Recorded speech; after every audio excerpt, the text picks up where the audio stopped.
বলেন ভাই। ভাই প্রবাসী ভাইরা আপনারা টাকা নিয়ে আসেন দেশে, বুঝছেন? টাকা নিয়ে আসেন, এখানে মাল নিয়ে আসেন না। এই যে এত কষ্ট করে মাল নিয়ে আসে, মাল রেখে দিচ্ছে, বুঝছেন?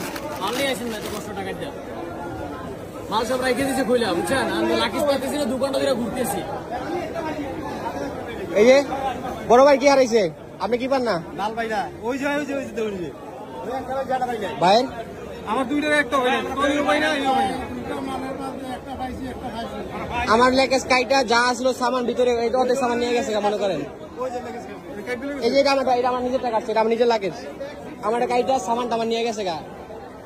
প্রত্যেকটা মানুষ এরকম হয়নি, প্রত্যেকটা মানুষ, একটা মানুষ নেই। দেখেন কতগুলো মানুষ ব্যাগ হারাইলে একজনটা হারাইবো। প্রত্যেকটা মানুষের ব্যাগ হারাইছে, দেখেন অধিকাংশ মানুষের লাগেজ খুলছে।